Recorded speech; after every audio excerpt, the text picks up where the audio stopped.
serve as a crucial part of our heritage-based curriculum designed to promote active engagement in science, sports, and arts through exhibitions that reflect the skills and knowledge gained by our pupils. The festival allows every pupil from various educational backgrounds to showcase their talents on a national stage, developing critical skills such as teamwork, problem solving, and leadership. This year's theme, Promoting Skills Development through the heritage-based curriculum, emphasizes that our heritage is not a limitation, but a foundation rich in creativity and wisdom. We've actually witnessed that. We were watching our little learner there dancing. Makarekare maizvizwa zvichizuka ngotamba kana kuita music or arts urirombe. Hazvisiri zvopi ere zvataizwa. In the meantime, in the whole world, dancers are earning a living through dancing. People are earning a living through music, through arts, exhibitions, arts, cultural exchanges. All those programs are making people have a very comfortable life.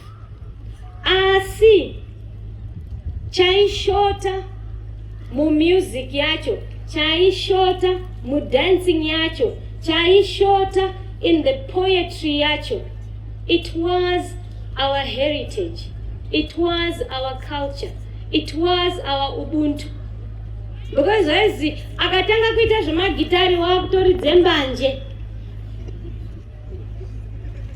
Akatanga kuridze mbira wakutosvikirwa ngemudzimu otoite zvembanje.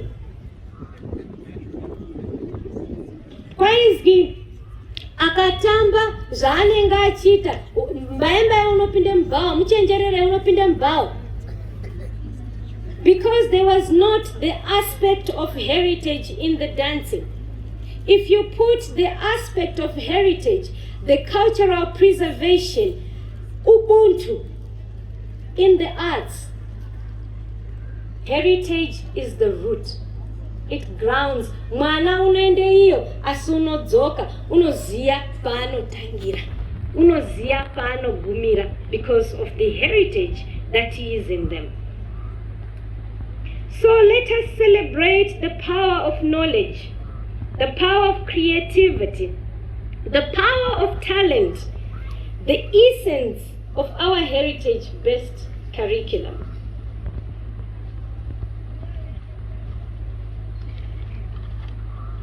NASAF encourages pupils to engage in scientific inquiry, explore various disciplines, and enhances their passion for discovery. The initiatives showcased here promote skills relevant to our national goals, aligning with the Vision 2030 focus on our human capital development.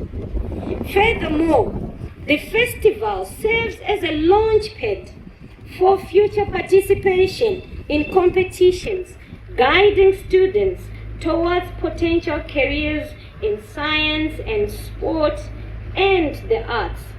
Let us dismantle the misconception that technical and heritage-based learning is only for the less academically inclined. It's vital for practical thinkers and creators. Manicaland, the land of beauty, culture, heritage, and limitless opportunity, is truly honored to host this national showcase of talent and innovation. I warmly welcome our young visitors, the students drawn from across the country to the majestic Eastern Highlands. Welcome to the misty mountains of Nyanga and the rich cultural heritage of Chimanimani, the home of the big tree in Chipinge.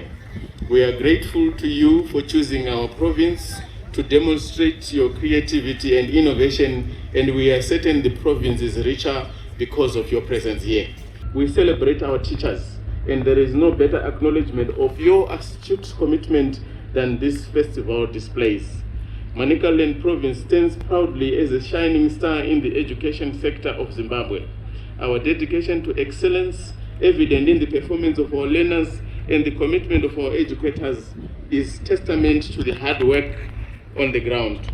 This is why we are gratified to host this festival, as it complements our fortress as an education bastion for the nation, proudly contributing to stellar performances at grade 7, Form 4 and Form 6. I urge that this event sharpens our collective resolve as a nation to deliver quality and access to heritage-based education through teacher commitment, resource mobilization for textbooks and other relevant equipment, and construction of relevant school infrastructure to strengthen the innovation and creativity of our learners. We have seen various players supporting the education sector, and this should be applauded, namely churches, private companies, and local authorities in this regard. Like any other province, we face challenges including the burden of fees for orphans and vulnerable children, inadequate school infrastructure, and the impact of natural disasters which destroy our school infrastructure. However, even despite this, we are happy that our learners, instructors, and teachers remain resilient, offering very brilliant opportunities to expand knowledge and drive national growth. I once again congratulate our young participants. You are the innovators, the athletes, the artists who will build the Zimbabwe we want, a truly empowered and prosperous nation. May you use this festival to learn from each other, compete with integrity, and showcase the boundless potential of our youth.